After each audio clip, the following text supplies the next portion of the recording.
blastmusic247.com. We're changing the industry one artist at a time.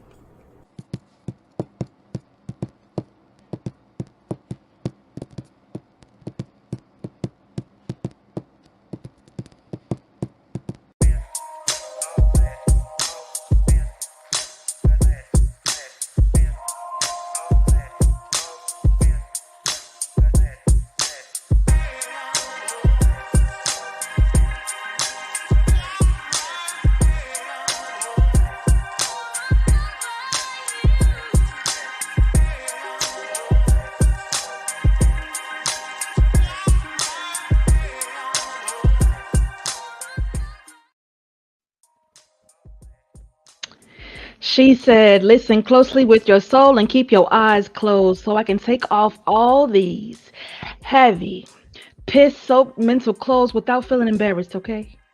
Said I do one better, stood up and turned my chair the opposite way. I don't get naked in front of no one, came the mutter. Never mind the mirror and any need to read lips, could tell she needed this moment to herself. I was only there to help.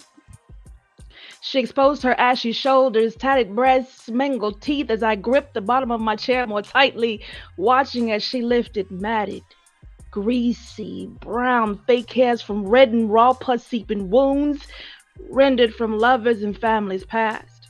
The rotten marring from in-flesh premature womb deaths that lasted more years, summoned her life. Quietly inside, I cried out, Christ, oh, shoom, careful not to grasp or burst into tears. It wasn't my pain, after all, to heal. I was only there to hear. My job was clear. Simply listen innocuously, like the faded pink striped paper walls, some in her bedroom, some in her halls. Lived her life in patterns, cyclically. I held my breath when her heart stalled out. Watched all her secrets sprawl, they sucked in light till only darkness held. I clasped my hand over my mouth firmly, compassion pouring out from every pore of me. I held my peace. I hadn't smelled a soul death like hers in years, a crippled personality. Her purple nipples reeked of fear, hanging on by commanded skin threads. Oogled the oozing aloe like dripping spilled down her ribs. I sat wide-eyed as her tattoos melted. Made my head hurt. It's a hard word to let someone who's died from the inside hurt. My back was turned and it was safe to cry. How many words would it take to bind up her fictional bleeding, her reimagined rejection left repeating? Repeating like the song she hummed then sang along. Wasn't familiar to me, but mercy how well it fit. This is for the brokenhearted. This is for the lost at sea. This is for the brokenhearted, holding hope for victory. But where would she find it? With the shape she was pinned to, faith looked like a failure, but I couldn't tell her any different. Glued to the seat, I summoned indifference to pinch hit. Billed and paid for it, but calluses never grew to protect the hero in me, my ears, heart, and soul. I continued bearing her melancholy beauty. Torn melody as she continued to undress mentally. Dear God of a broken, shattered sight, clothed with me remembering I was not supposed to see. Lowered my eyes from the mirror to stare at my shoes. I'm just the listener. There is nothing for me to do. Solely witness, confined to my guilt-ridden inner pleas, she stood naked of pride and flesh.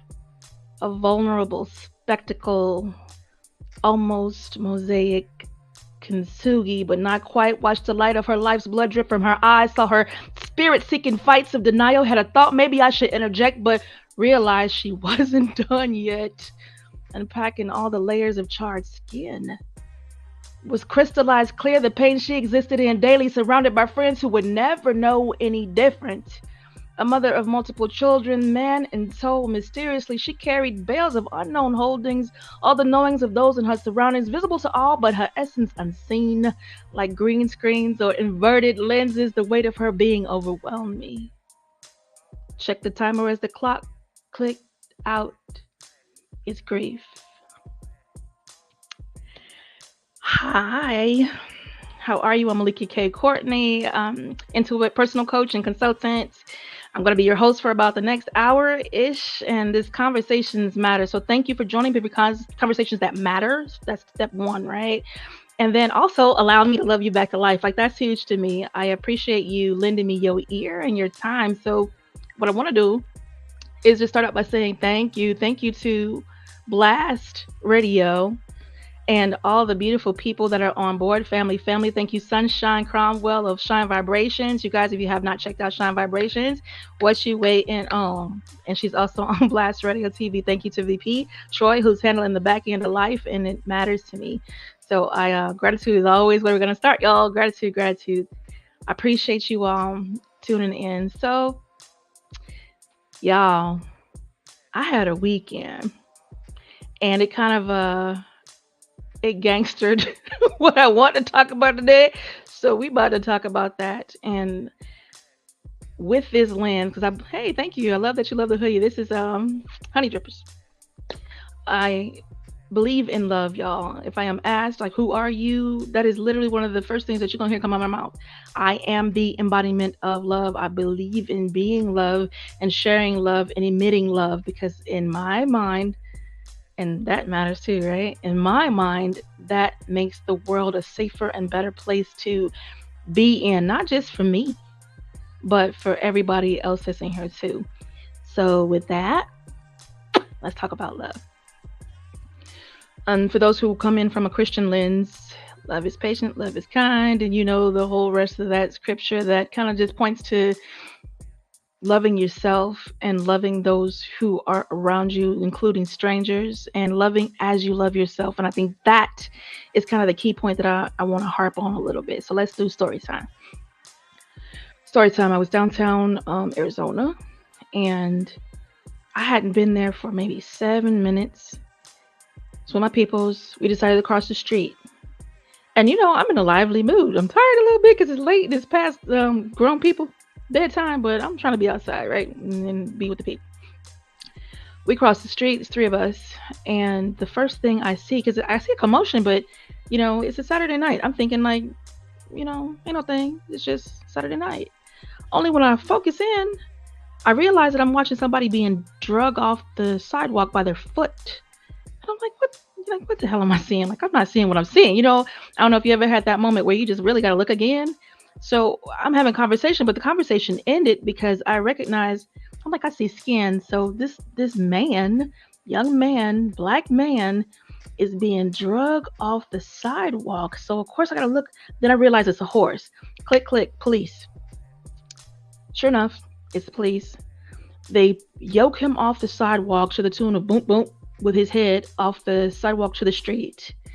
And there's a swarm. It's like about 5 of them that I can readily see, and you can feel the swarm coming in. There's more bees heading that way, right? The first thing out my mouth wasn't nowhere near what God would say. Wasn't no love in the building. It was love from the other way. It was love for that young man that I saw being mishandled. I don't know what he did, y'all. This man, he didn't come across to me like he was inebriated at all. I don't know what happened, and maybe something did happen.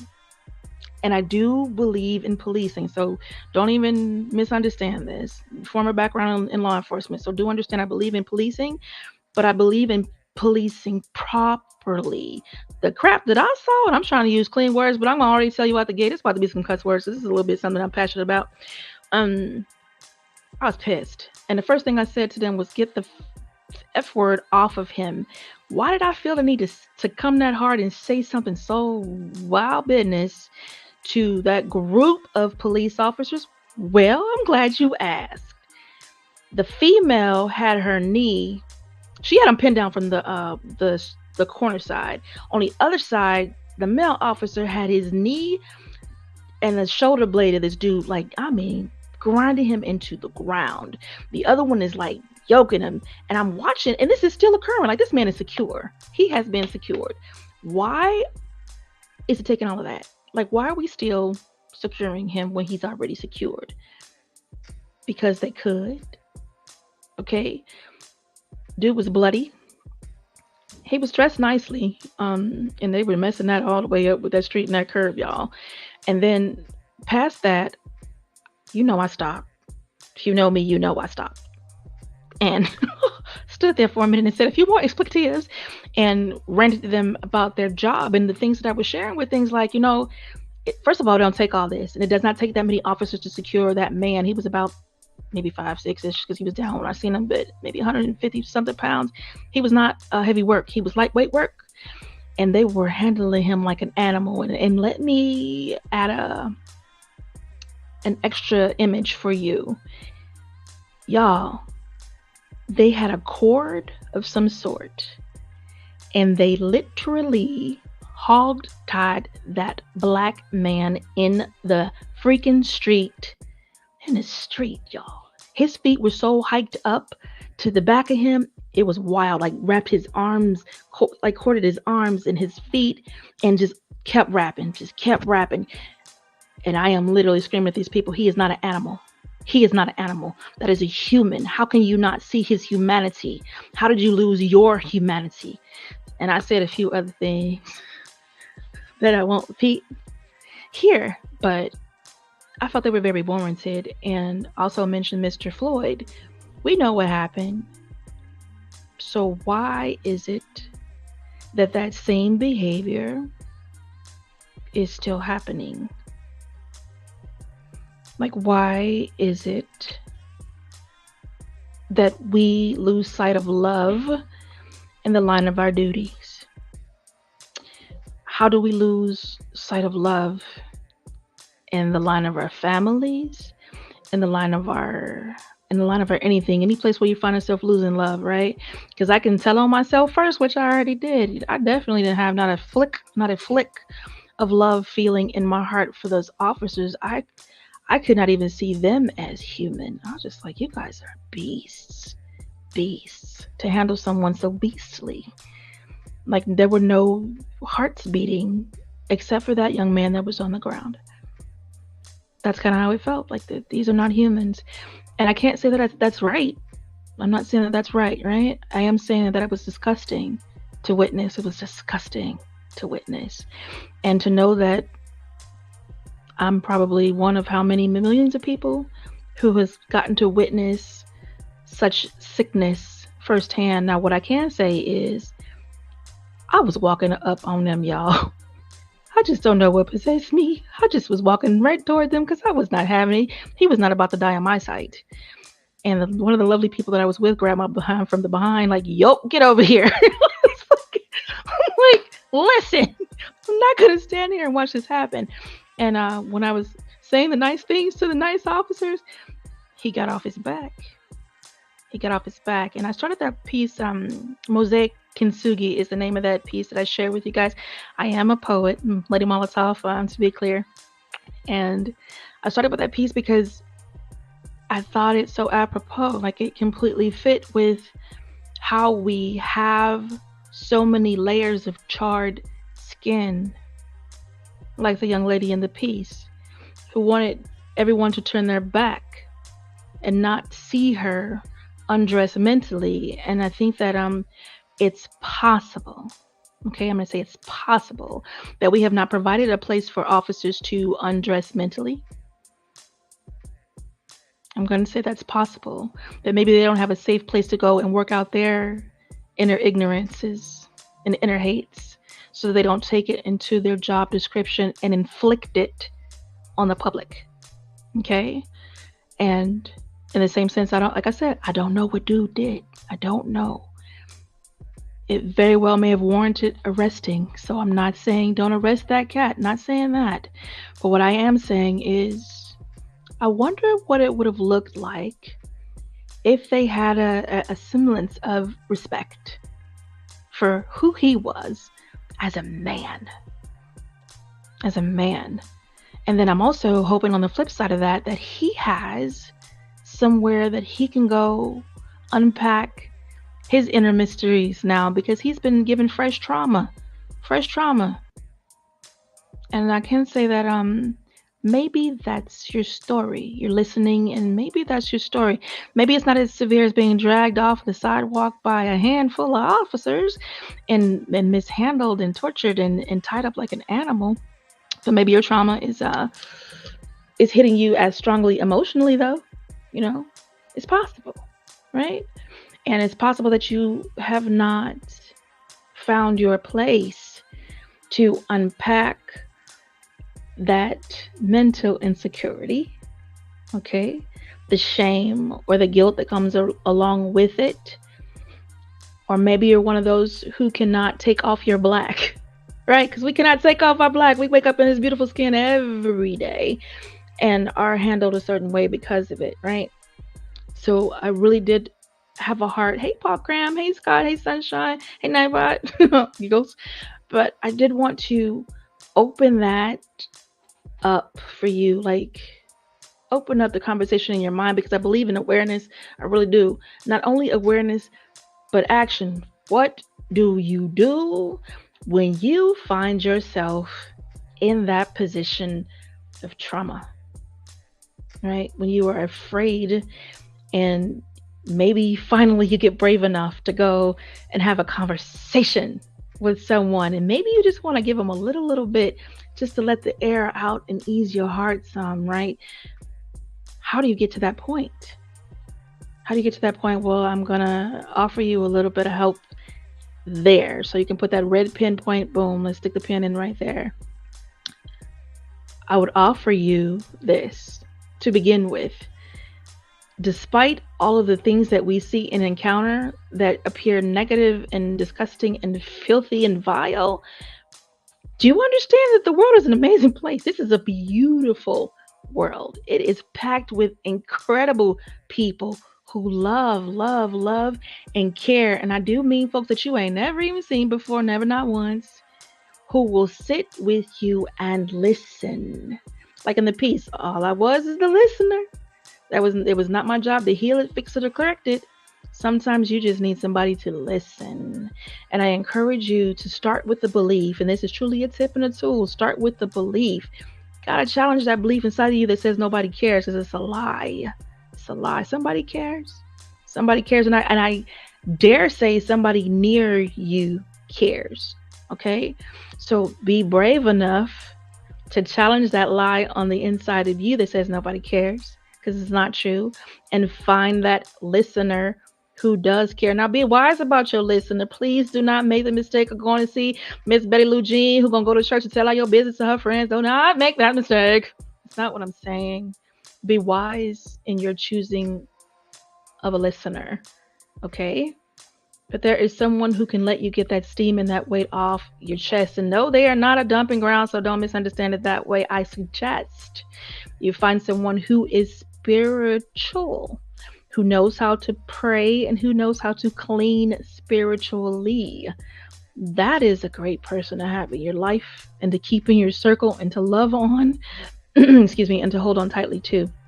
So I do encourage you, be proactive. Do not let it wait, because it can't wait. Like, honest to God, it can't wait.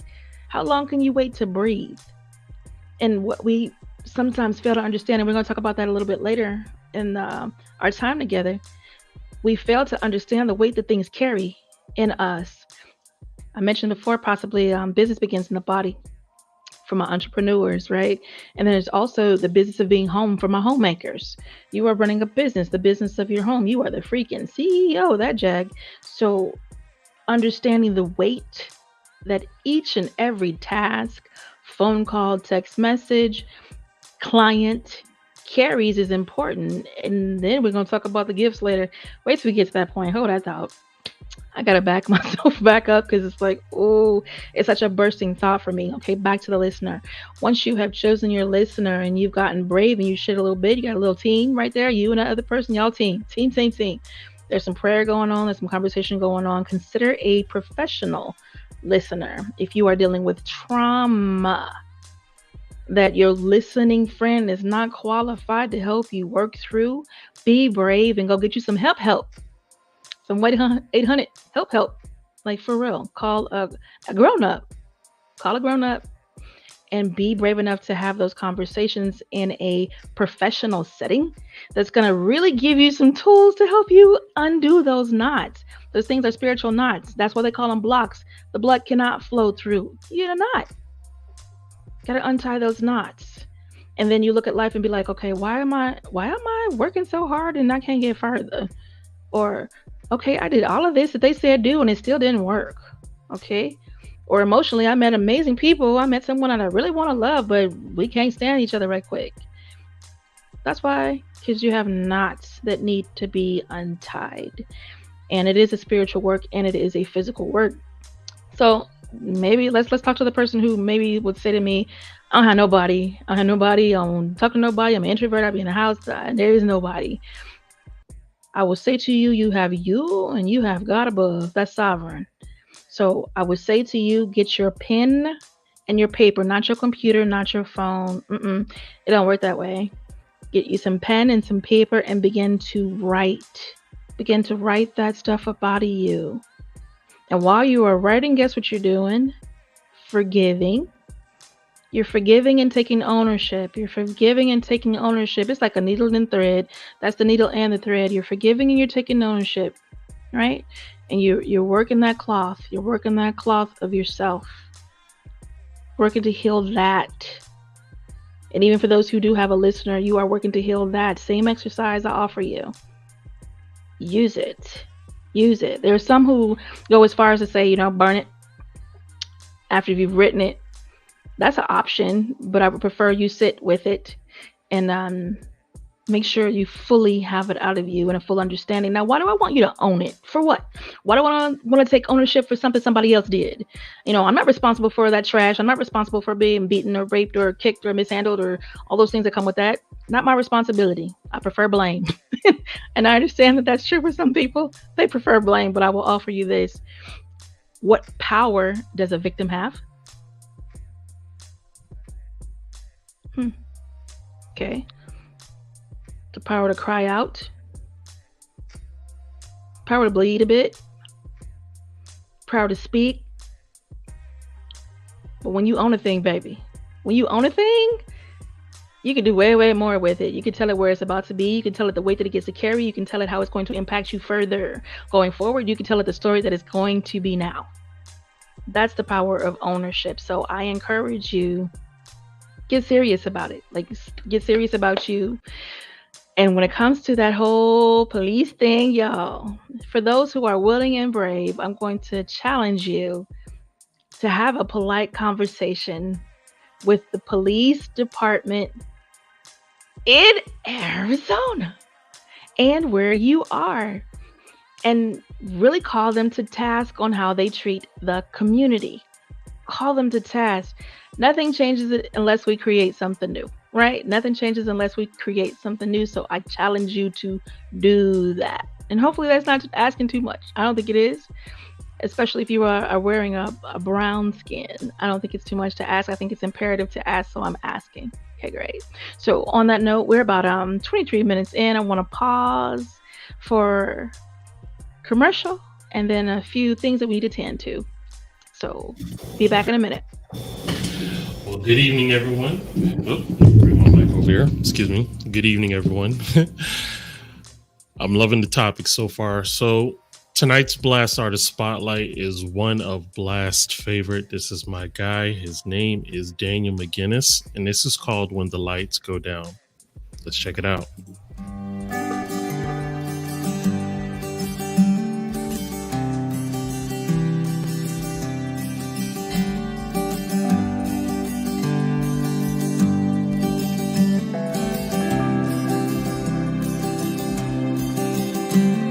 So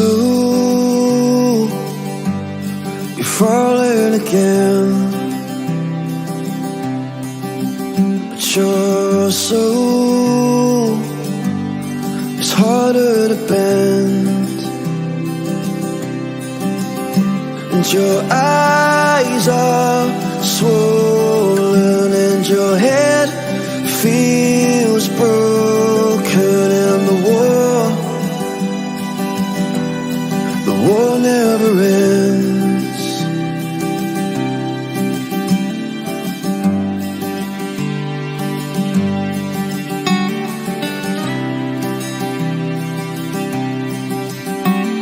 It's true, the time is a pain, but the scars will always remain. Close your eyes, I'll be there. Run my hands through your hair, and the noise will fade in the gray. So save me from myself and take me somewhere else. Say you'll be here now when the lights go down again.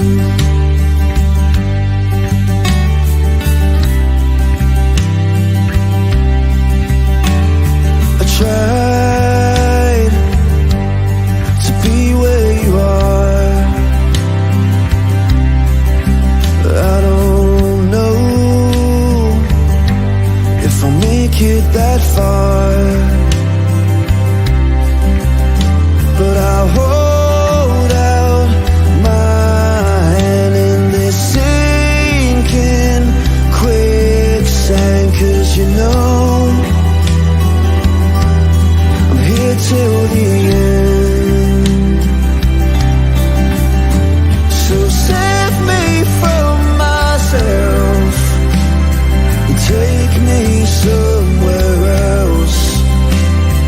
Say you'll be here now when the lights go down again. Feels like I'm spiraling, but I know you'll get me through.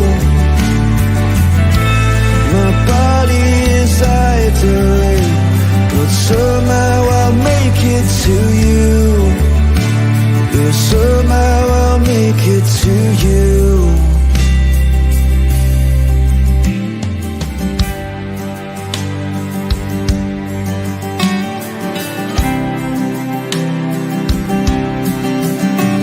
So save me from myself and take me somewhere else. Say you'll be here now when the lights go down. Save me from this hell, 'cause I'm just not myself. Say you'll be here now when the lights go down again.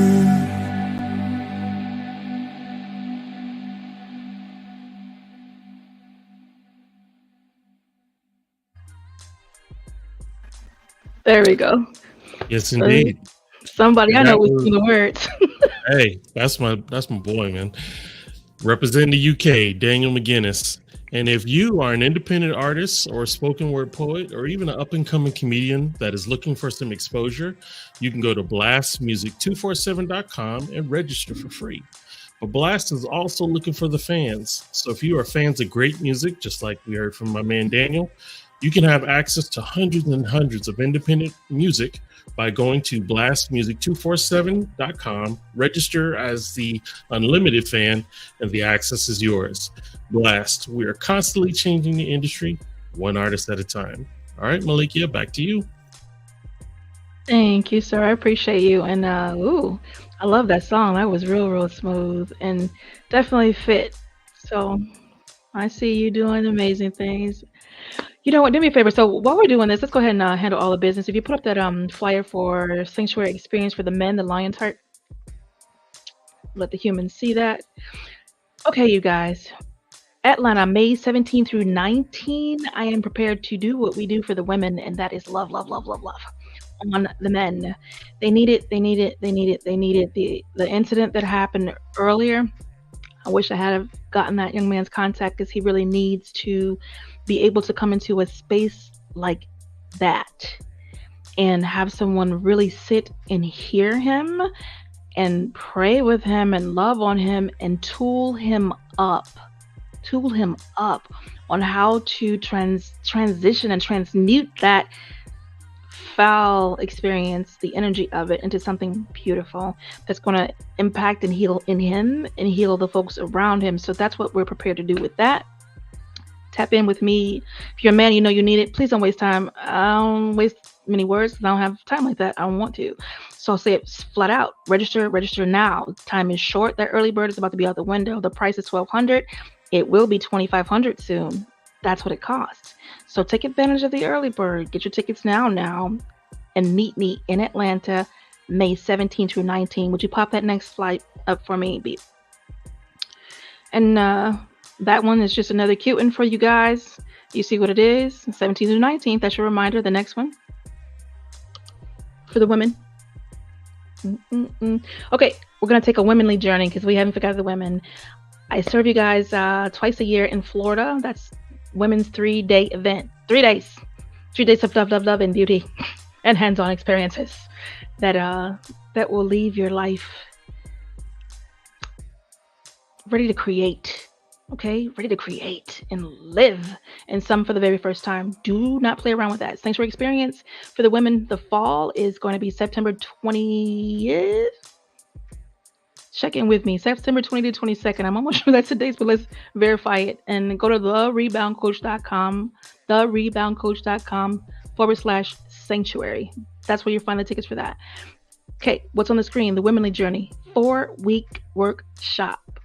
4 weeks of workshopping for the women with tired hearts. Tap in with me for that.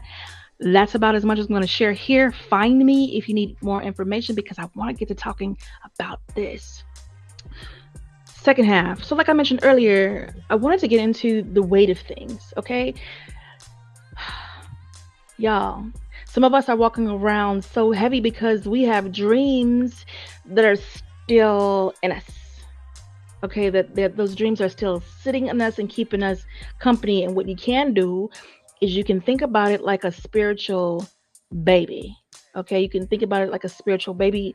And after a while of growth, what do babies do? They need some room to come out and develop, right? They want to be born.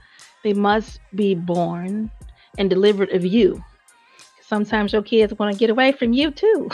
So you have to. Or I won't say you have to. I'm going to say we all have choices, right? We have options. It is best if you go ahead and let that go. If you go ahead and birth that child, and that's more directly to the women, I guess, because the men are not giving birth, but do understand in the spirit. Yes, you do. Yes, you do. Here's a picture. I'm on Blast Radio. I did not create Blast Radio. Somebody else did. A gentleman's. And he created it, but look at what it's doing because he created it and gave it away, shared it with all of us to make use of it and impact the world as we see fit or as God has given us to do.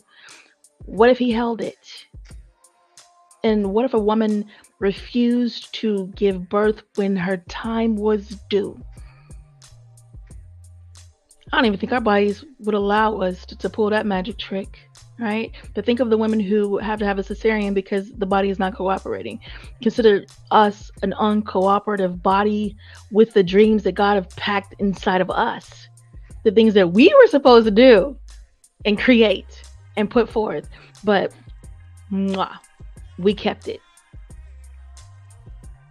To what detriment? To our detriment and the detriment of those who were supposed to come behind us and pick it up too and run it a little farther down the road. Do you understand? And here is the good part. When we talk about gifts, love, this whole conversation has been about love and about gifts. You had 3 6 sections? Holy Spirit, come on, pray. 9:20 to 22 is Sanctuary Experience, by the way. Y'all, do you understand that the weight you are carrying around, sometimes it looks like you're obese. Sometimes it looks like you're overtired. It can also look like you're completely irritated with life and everything around you. Everything around you need to go somewhere, sit down and shut up. Okay? Because that's the energy that you are in sometimes. Not every time. But sometimes it is because of the weight you are carrying. And sometimes that weight that you're carrying is the gift that you were supposed to birth. and it is dying inside of you, dying to get away from you. It asked you to birth it and you won't. And it did not come here to die. It came here to live and to grow and to thrive and provide, right? But you denying provision to yourself and others by holding it hostage. Yeah. And I pause for a moment just to let that sink in and have you thinking, what is it that I was supposed to be giving up? What was I supposed to be birthing? What did I commit to and say that I would handle or give or provide? And I just was flat out lying. I ain't do it. I'm still sitting on it right now, right? This is an honest moment. It is an honest moment. Be honest. Okay, so in the same sense that I challenge you to connect with those police departments and have those proper conversations, well, connect with you and have that proper conversation with yourself and ask, is there anything that I am still sitting on? Ooh, let's poke the bear. My people that go, I'm gonna write a book. I'm gonna write a bookers. I'm gonna write that book. I've been gonna write that book for about 20, 30 years, 50, 11 years, and that book still isn't written. But you have so much in you, so many experiences that just somebody reading it could take it and catch wind enough to send their sales higher and make a difference in many other places. Are you selfish like that? For real? And I don't just point fingers. I'm going to point one back. When I wrote The Ladder, How to Escape the Hells of Domestic Violence and Trauma, that book was about 20 years coming. I was among the guilty. I was like, I'm going to write that book. I'm going to write that book. I wrote all kind of stuff in between it, but I never set my behind still to write that book. Not until I was invited to do a cohort, a 45-day write, and I did it. I set my tail down and I refused. That last day came around. I had been doing edits and everything else that I do. And still, I was like, I'm not going to sleep. Last day, I'm doing this very last edit because I'm an editor and I can't just write the book and let it go, right? But I refused to sleep until it was done. And what I found, like literally the moment I went, period, we're done, there was a release in my spirit. I felt like I lost 20 pounds, add them up. I felt so much lighter. And then what came to mind after, like this was, you come into those moments of understanding, like God, hey, Miss Fran, and hey, Mike McKenzie. What comes to mind is the truth. Like, oh God, what was I doing? What was I sitting on? And then what is the cost of me sitting there saying to myself, I'm gonna do it, and then didn't do it? What did it cost me? It was so heavy. And then how many people didn't even get to benefit, like all the years that I dragged my behind in writing. Now, part of those years was developing and understanding the tools that I used to walk out of that hell myself, right? But I could have started sooner. Sure could have.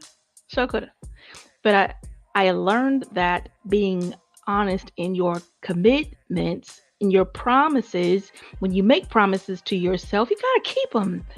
Keep them, because if you don't, guess what's happening in your spirit? Wait.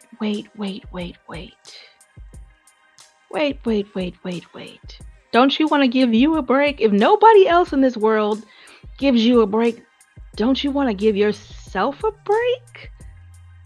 I really think you do. And if you don't, I'm going to think it for you. I'm going to think it towards you. You do.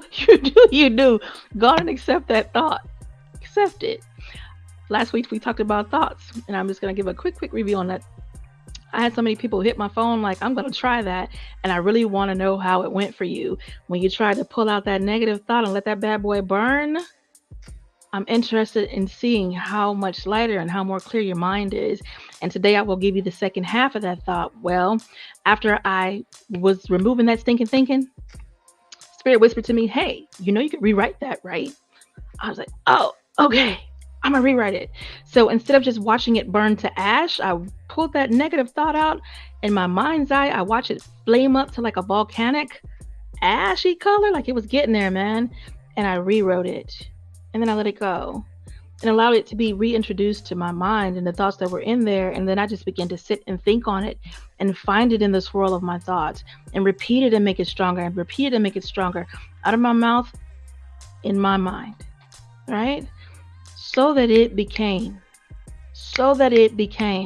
as I said it would be, as I said, not what people spoke over, not anything that didn't matter anymore. That's the power of ownership once again. But as I said, so that's a quick segue back, and then we're going to segue back right over here where we were in speaking about the gifts that we hold in us that we refuse to birth, that leave us heavy and overweight and sad and traumatized. You don't have to live that way. At this point here in my voice, guess what it is now? If you move from today forward with that same weight, it is because you choose to. Because now you've heard the truth. And if you didn't hear all of the truth, go back and press replay when we're done. And share it with friends too while we're at it, so they can get free too. You are now responsible for this truth. This is that tip. This is that challenge. This is that instruction. And I've given you the method. So you can't sit here and go, well, I don't know what to do. Well, yeah, you do. Implement. Do the work. I'm on the last chapter of The Lion's Heart, which is a Sanctuary Experience edition for the men that I'm writing for their event. And in it, I for real harp on habit forming, because habit is how we live our life, right? So handle your habits when it comes to your gifting. Use your gifts. Use your gifts, please, please. Use them because someone needs them, and you physically need it yourself. You need to see you show up. You need to see you keep your word and promises and be who you said you were gonna freaking be. Kill them excuses. Like, honest to God, I get tired, y'all. I love my clients, so please do not misunderstand me. I love my clients, and I don't have a whole lot of that drama going on with my paying clients, my pro bonos and stuff like this. All them damn excuses. Please keep that away from me, because it's not gonna fly with me. I don't give a damn about your excuses. It means nothing to me. Bust out in tears if you want to. I really don't have room for that either. How about that? Unless they're genuine, necessary tears, I'll make room. But tears ain't changing nothing, love. Okay. Hey, Urban Guerrilla Theater, what's going on? Tears is not going to change it, baby. Okay, you get them tears on out, and I'm going to pat your back and be like, okay. And then we're going to keep it moving, because we got stuff to do. Almost said the other word. We got things to do, okay? And your gifts and talents need to be birthed. Why abort them in your being? Why? Okay, great. I've harped on that long enough. Let's keep it moving. I thought I would offer just a few thoughts, because some people may be wondering, what's in me? What's in me? Because when we've ignored a thing for so long, at times it can take position in shadow, and maybe you need to hear it spoken to pull it forward. So books, poems, inventions, forgiveness. Ooh. Okay, great. Peace, attention, support, sponsorship, gifts, crafts, paintings, jewelry workings, patience with children. Ooh, if you have patience with the adults, you are a gift from the Lord. Patience with teens, coaching, education, activism, law, organization, cheers, bacon, programming. What is in you?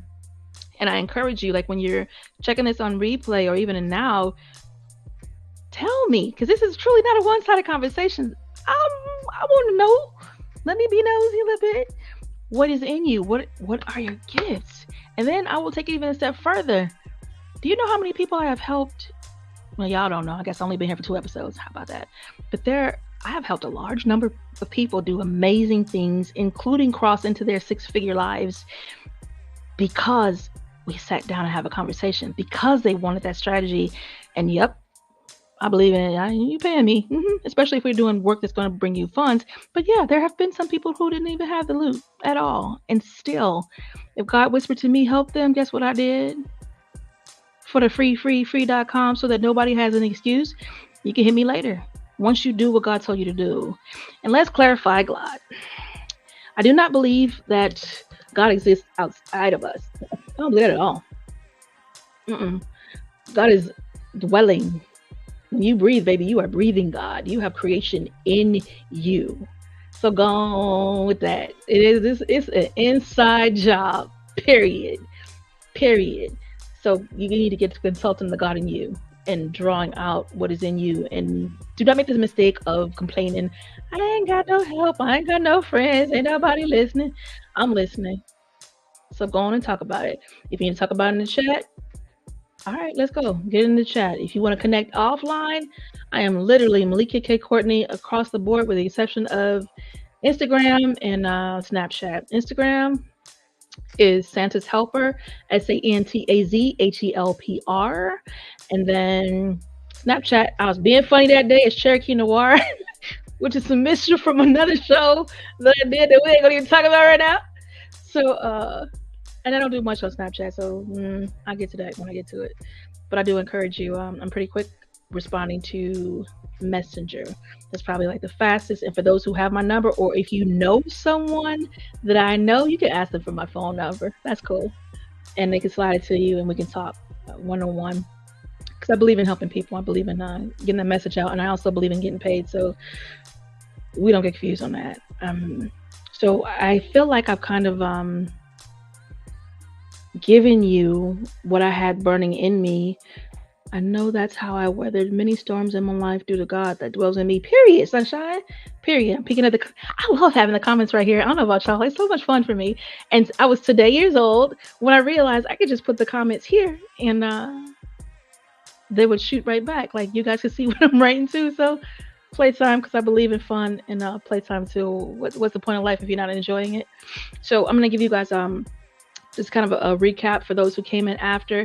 We kicked off conversation today with poetry, Mosaic Kintsugi, one of my favorite pieces, where it kind of breaks down how we hide our hurts, our pains, our charred skin, and we bear all these things on our own. We may allow somebody in the room to listen, you know what I mean? But we don't want to be seen. We don't want to get naked.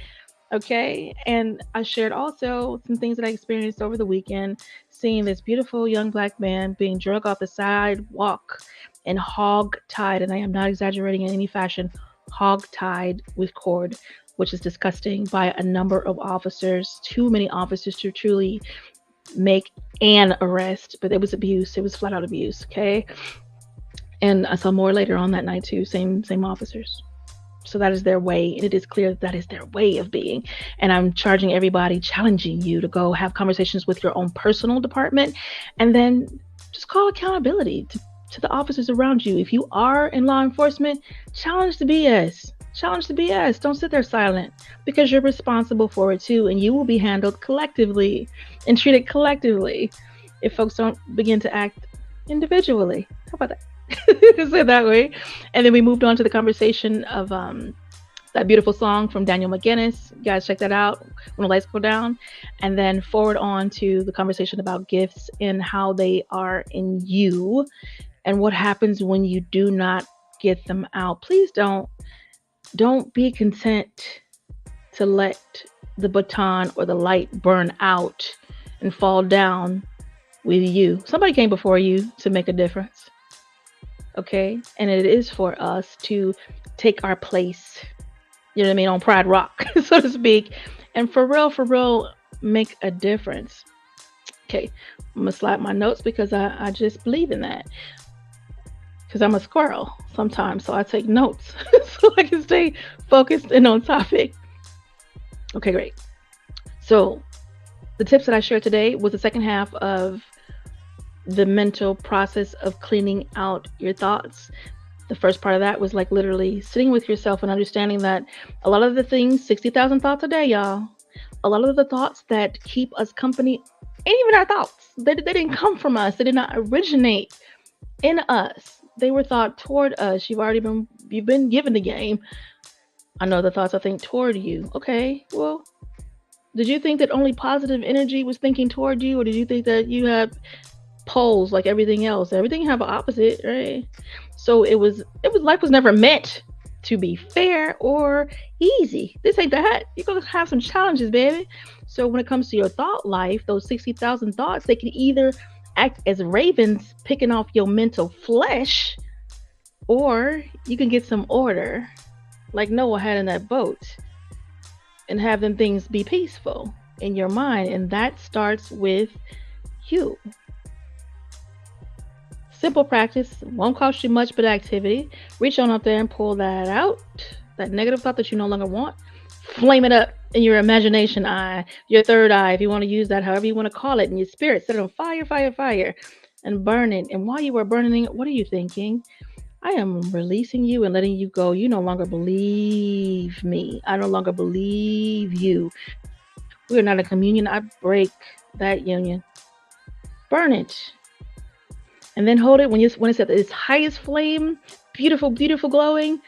Write what you want to hear. My favorite mantra. I am whole, perfect, strong, powerful, loving, harmonious, wealthy, and happy. Man, I say it like it's my name. Probably say it more like my name. Put it to use. Deal with your thought life. Other tips that I've given. Sit down with a pen and paper, not a computer or a phone, because it is a different system of action. I kid you not. Hear me. Pen, paper. Write it down. If it is grieving you enough to be present and distort your view of life or slow you down in it, then it is worth taking the time, sitting yourself down with that pen and paper to honest to God, write it out. And there's some of my clients that I do challenge once they've written it out, baby, this is the last time you talking about it. This is the last time you about to sit up here and sob this story out to anybody, because today it changes. And you can have that. You can honest to God have that. You can have freedom from past skeletons and freedom from past pains and rejections and opinions. I am holding my tongue today. There are so many opinions. And if you were a person who put opinions off on somebody else, ain't no shame and ain't no guilt. I'm not offering you any of that. What I am going to offer you is an opportunity to go back to those places where you spoke illness and ill words. Parents, I'm talking to y'all specifically, to your seeds. And said things that would damage their spirit and their heart, even in jest. Sometimes you'll be funny. Perfect example. I used to make a really bad joke because I have a wide sense of humor, so I can laugh at a lot of things. I want you to know that one of my sons in his adulthood came to me and told me that he was afraid of a particular type of person because of a joke I made when he was a kid. And I apologized and explained myself. And yes, sometimes parents probably we didn't gotta explain ourselves. What can you do? What can you do? So go back and clean up your mess. Go back and speak a better thing. Go let whoever, whether it's parent to child or in relationship at work, because sometimes some of y'all can't stand y'all bosses. And I understand, because I used to have some bosses that made me pray often and near always. But where are you speaking and what are you speaking? It's important. The imagination is just your breeding ground. You're creating. Every time you open your mouth, you're creating. And that has to be understood. I thought I saw a question and I might have missed it. Is it possible to revive a gift you thought died? Is it possible to revive a gift you thought died? If you're still breathing and able to answer the question, I'm going to say yes. I'm going to say yeah. It's possible to revive a gift you thought had died.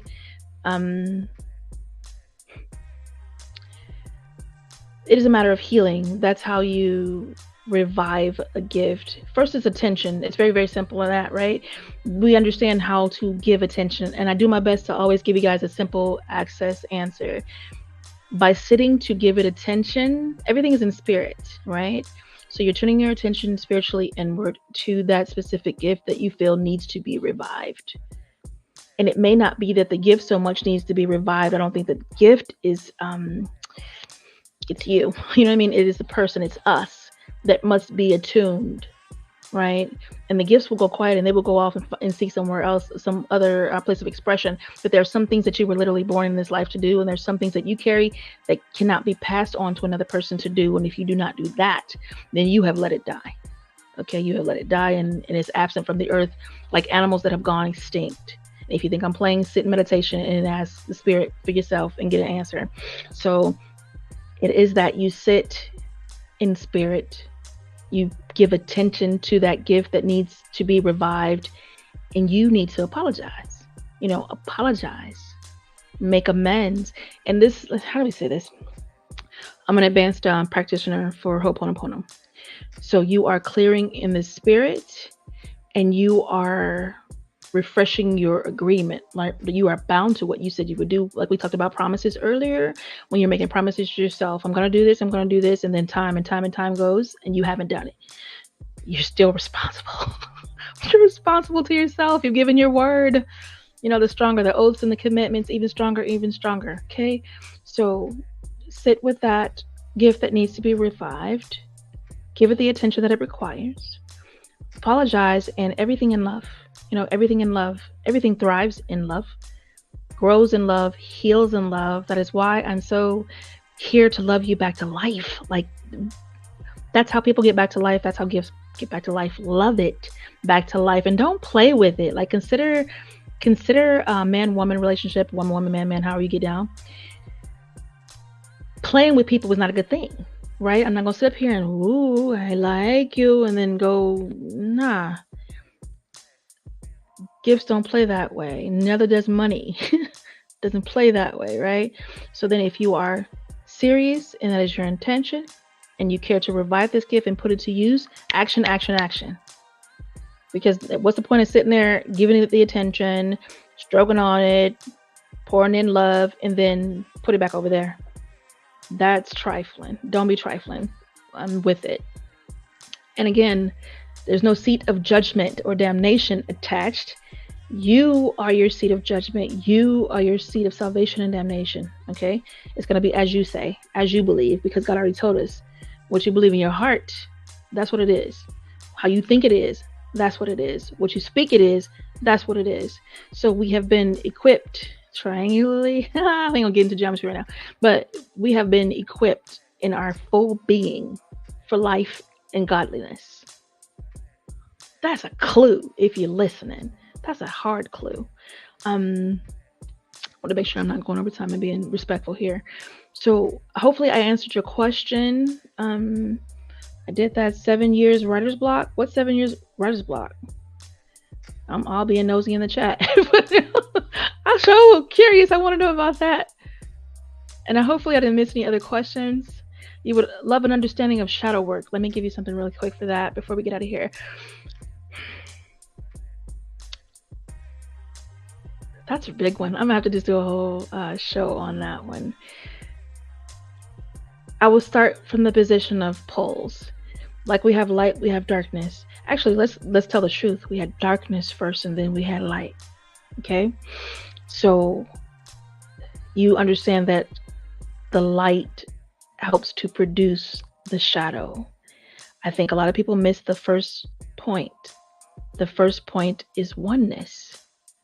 They are not opposite things. Like now we're moving into metaphysical thought. You gotta think a little bit higher with me. There's a oneness. Okay. So then I will cause you to understand that moment of unity and then what's possible. Okay. What is possible with light and enlightenment? What is possible with darkness, peace, and then its extremities that exist on the lower energy planes. Oh, we're gonna have some good conversations, y'all. There's so much to talk, because like even answering that question, it's like 13 things that pop up, and they each bode a conversation. So I will offer you those conversations to come.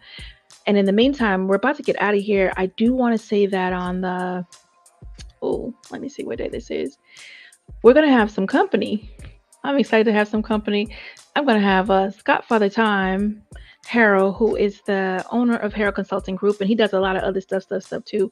We're going to have him in for half an hour of our time together for a conversation, because I'll do some awesome interviews. I know a lot of great people, so I'd like to introduce you to a lot of great people that I know. I'm expecting Scott. I'm expecting Sunshine. I'm expecting Tiffany Countryman, and we're going to have some great conversations. I've got Tiffany already scheduled, and everyone else, I'm gonna need y'all to let me know, because I would love to have you on here for great conversations. Yes, there will be a topic, and I will offer you the time to mention what you do in work, but I want to pick in your mindset, because I believe in mindset, because when you have framework and a settled mind, man, you lethal. So we're going to do a lot of mindset work, and light tooling that you guys can use. If you'd like to hire me, I'd love to work with you. Give me a phone call.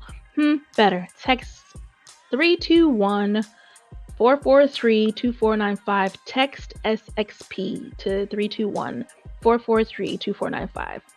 You know you need intuit coaching. You know you need some strategies. You know you need to be loved back to life. Don't sit there and die. Don't do that. Don't do that. Need some books that will help your mindset. Touch base with me. Like, this is your opportunity to live. Tiffany Countryman, May 14th, y'all, May 14th. And she'll be joining us at about the 8:30 mark after we have our commercials. Brilliant brain. So, that having been said, I have enjoyed our time together. It's been about a whole hour. Don't feel like it. So, maybe we need to go a little bit longer, Beep. We'll see. Not today, though. Today, I think we've gotten the point across. Yeah. I love you, and I hope you feel loved and heard, seen, known. Like, that ain't nothing like it. You know what I mean? Okay. Come get this love. Melikia K, Courtney, I appreciate you. Thank you for your time and attention. Again, thank you, Blast Radio, for hosting me and offering, putting the fire behind my butt to say yes, because I was dodging, I was runting, because I didn't want to sit still and do a podcast, but clearly it was time. I appreciate you. Thank you, Troy, Veep, for handling everything else. Y'all, I'm out.